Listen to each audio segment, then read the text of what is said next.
Here we go.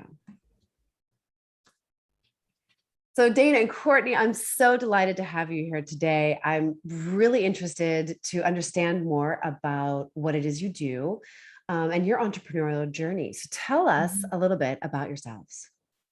Yeah. Well, we are a sister duo Yes. In North Carolina. We started our business almost 16 years ago as event planners with C&D Events. It's our OG business. We opened that as a way to do some market research on how to build the most amazing venue. And then that company grew, and we hired on and have lots of planners to support. So once it came time to open our venue, the Bradford, it was still a very viable thing. So it continues on. And then Hustle and Gather is our personal brand, where we do a lot of speaking and consulting and a podcast to inspire other people on their entrepreneurial journey. And then most recently, one of our planners came to us and said she really wanted to start doing luxury events. And we launched Anthem House to move into that luxury event realm. So those are the four businesses and quick snippet of who we are, what we do. I really think the neat thing about our story is that one, we're sisters, and we did everything together, and we still do a lot together. We're very codependent on one another in every way possible. But our intention was never for it to be other than just the two of us. Like, we just assumed we'd plan weddings to be fine. Maybe we had to hire an assistant or two. We just assumed we'd open this venue, and then C&D would like go away, and we would run this venue, just the two of us. And somewhere, I think year 3 or 4 in owning C&D, we recognized that we needed to hire and add people to our team. And it became something that became a really, really true passion of ours was the team. So when we opened the Bradford, there was never a question of us building that team up and us recognizing that, like, yes, we own these companies and we have great vision and we manage all that stuff, but really what has made us successful is the backbone of the people that we hire and our team behind us. So that's what we love. And that's kind of like where Hustle and Gather kind of came from, was us really encouraging other people to take that leap in entrepreneurship and whatever journey it takes you. Maybe you'll always be a solopreneur, maybe not, That's incredible. I have a sister, and I have to say that having a sister is the best thing ever. It is. And I have a daughter, and she's an only child, which I think is kind of like a crime. I'm like, like having a sister has taught me so much about negotiating and just the, like, who has my back. And it's just so incredible to have a sister. So I just want to acknowledge that you guys are a family and they're working together, and it's amazing. I love the name Hustle and Gather. Oh, thanks. Did that just get born out of like thin air, or was there like some thing behind it? I felt like it really spoke to who we are. Like, it has been a hustle. Like, when we built the Bradford, we lost a business loan in the middle of it. We had to literally like hustle the shit. Can you say shit on this? Out of it to get it to where it was, like we were the ones that were digging the trees and paying, and we figured out how to work a compound miter saw so we could put up the crown molding that we wanted and whatnot. So it became a real hustle, and we've always been about the community. So it's always been about gathering. It's never just been about us. It's been about our employees, and it's been about who our clients are, and then who our community is. So Hustle and Gather is just kind of like who we are. So that's incredible. Were you going to say something?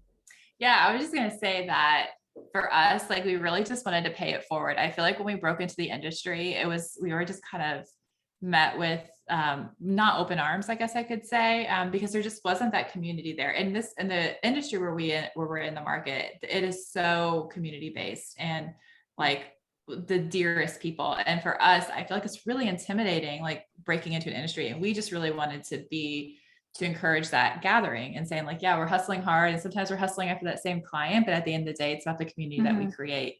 And just really that be more of what our goal is for Hustle and Gather.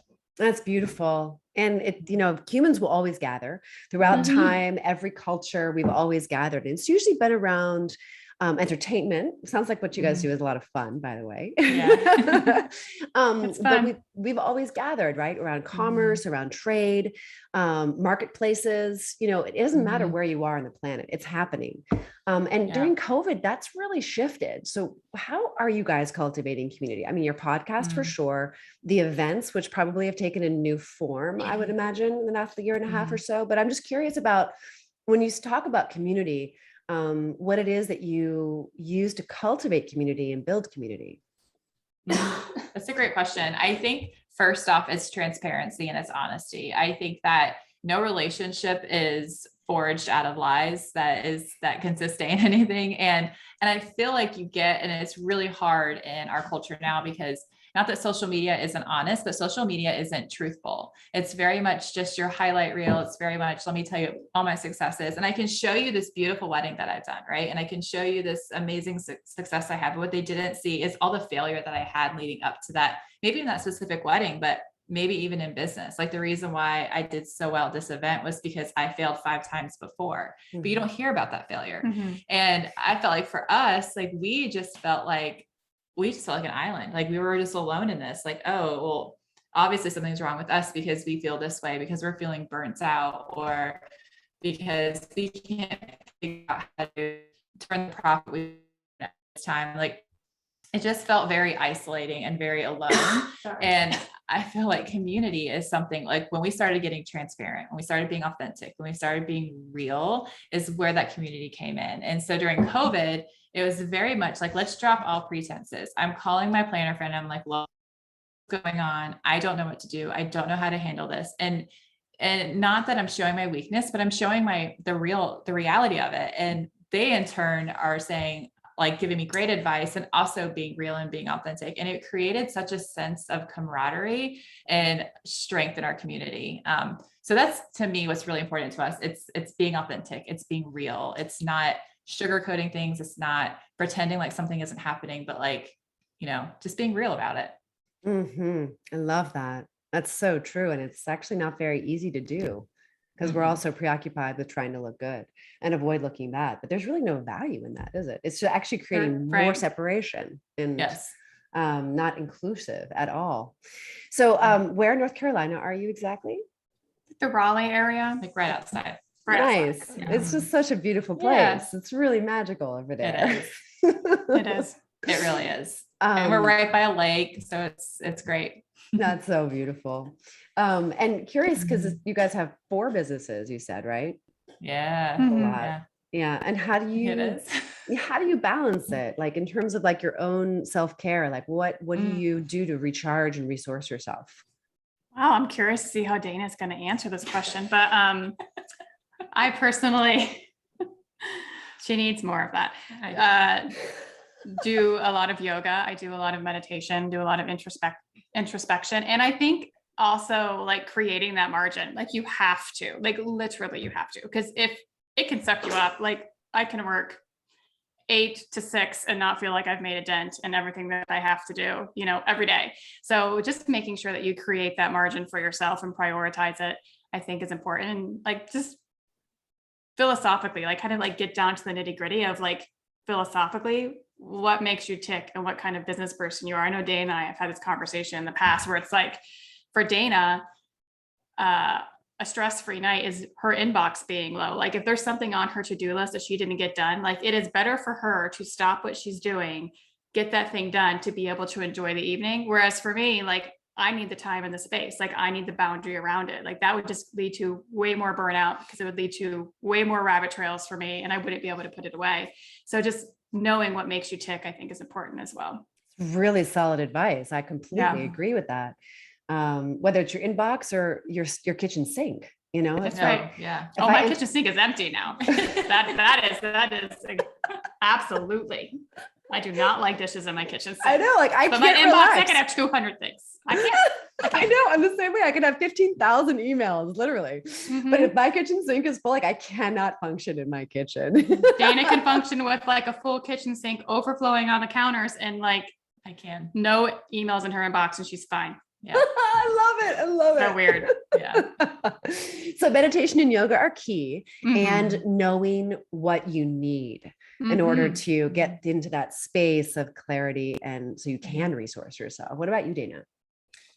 Yeah, I think I'm much more of a workaholic. I would say I tend to get stuck in the details, and I probably am a little more hyperbolic. I would say, like Courtney calls me a spaz, which is probably the truth. She is Such a sister thing. I love it. But I just move like I have a fire under my ass all the time. Like that's just how I am. And so my self-care, it is very much of recognizing when I'm in a spiral and asking for help. And I'm not the best at that, but I have people around me that are the best at seeing that in me. So like Courtney's like, what do you need? I see that you're stressing. And I'm like, this is what I need. And my husband's like, okay, I know you have a really busy 2 weeks.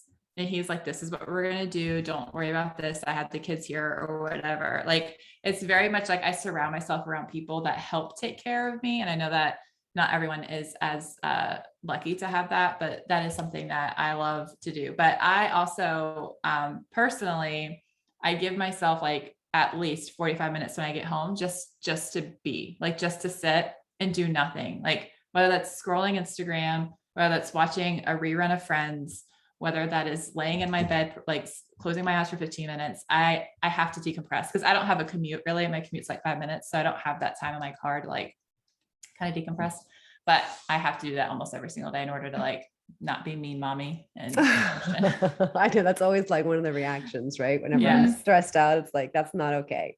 Like, who is that person? That's not me. I know. So are you both married? Yeah. Okay. And you both have kids? Mm-hmm. Yes.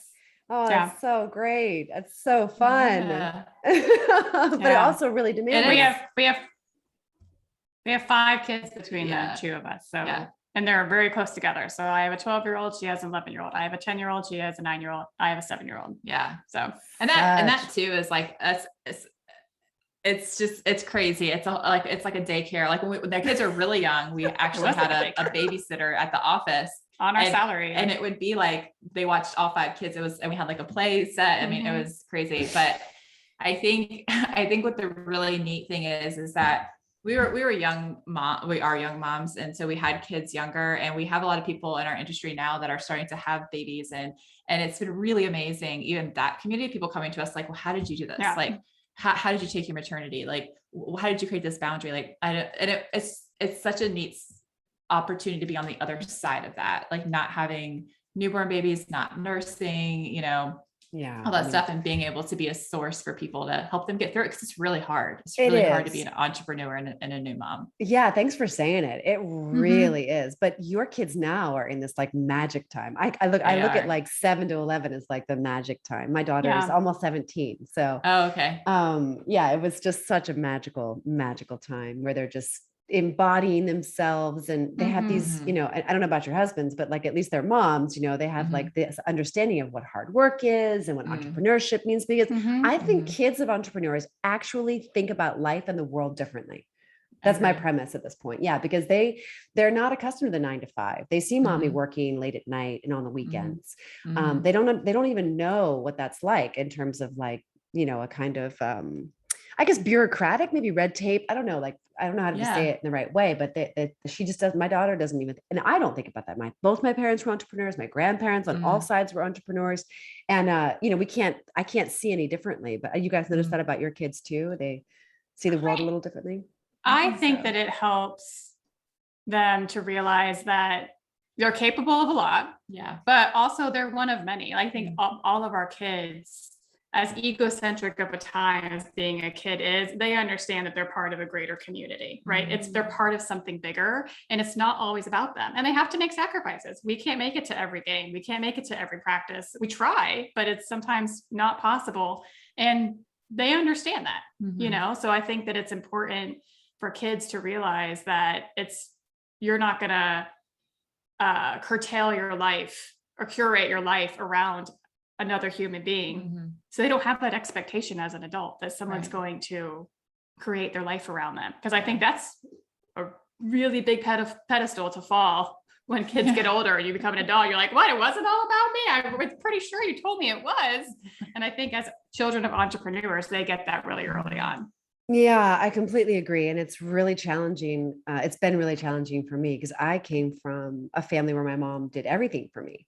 And so when I couldn't do everything for my daughter, there was a lot of guilt Oh yeah. Mm-hmm. for me. And she holds it against her dad who lives in Europe. It's a really difficult balance to strike. And it's like, we are somewhat the first generation where we actually can own the entrepreneurship, being a mother, being a wife, and then also having your own life.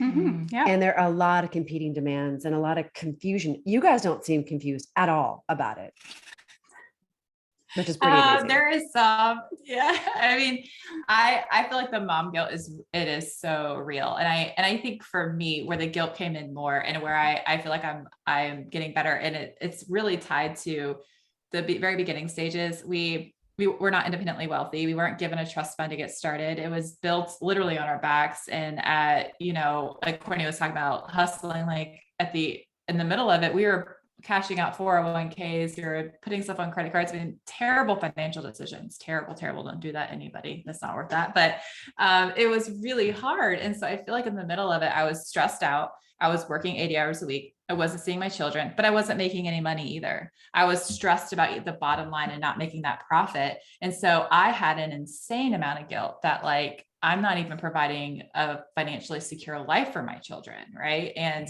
I can't even be there. Like, I remember I was there when my daughter, who's my oldest, lost her first tooth, and I was on the way to a wedding and I just sobbed and cried. And my husband's like, she has like 20 other teeth she's going to lose. I'm like, but it's her first one and I missed it. And I'm at this wedding and I'm not even like really getting paid for this. We're just going back to the business. And there was just a lot of that. And like, now, like, where we see like the fruits of our labor are actually paying out, you're like, oh, okay, it's worth it. But you forget how hard it was back there and how much guilt there really is associated with being not there all the time, not present, and not, this mom that you thought you were going to be, that's cool, calm, collected, and always put together. And, who's like, I never thought I was going to be that way. I mean, I thought it was going to be that way. Like, I thought that was going to be me. And I'm like, not that way at all.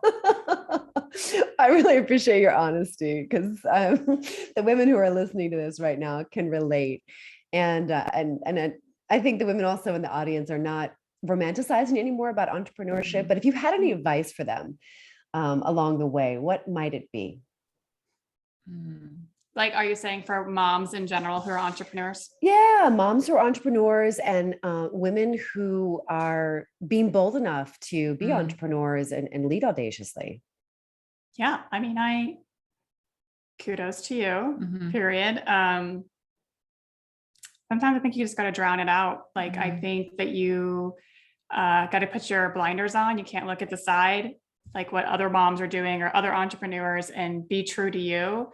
I'm a very instinctual person. So like, I trust my gut in a lot of things. And even though there was things that I was missing being a mom, like as Dana was expressing, I knew that, especially for my daughter, like what I was showing my daughter was going to be infinitely more service to her in her future life than being that mom that was there when her tooth fell out of her head. You know what I mean? Like, she sees that if you want something, you can get something. She sees that there isn't a gender conformity. You don't have to fall into this gender role. Like, she sees that every opportunity is available to her. She sees that me as a woman, it's important to me. We travel often together and speak places and whatnot, that time's equally as important as the time I spend with her, right? That she sees that she's 20% of our 100% equation, and she's okay with that. And so I think that what we're teaching is that we're humans. We're not just moms, and I'm not just entrepreneur, but I'm very multifaceted, and they see all that. They see all of that. And I think that it serves them well. I really do.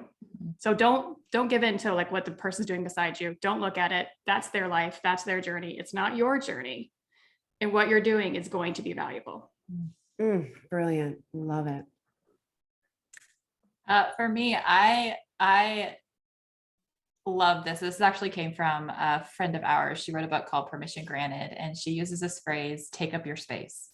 And I it really resonated with me. And we had interviewed her early on in 2020 or 2021. And it just really hit home how much I make myself smaller. Like I don't let my emotions, I don't trust my emotions. I don't trust how I feel, because obviously things in the past, people telling me I'm too much, or I feel too much, or they're not valid and whatnot. And so I always struggled with taking up my space and owning who I am and what I am and what I believe and what I think is right. And operating in that place of confidence.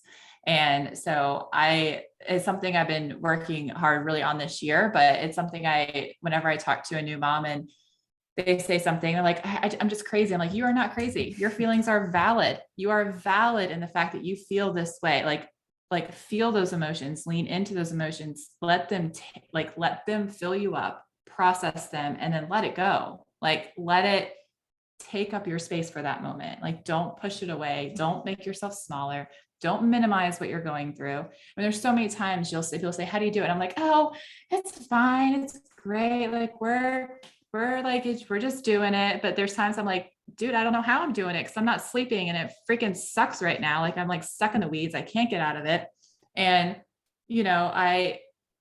I don't want to be dishonest about that. Like I need to live in that moment of like tension, because when you're in that moment of tension, something amazing always comes out of it. That's so true, especially if you can accept it, like you're saying, and let it take up space.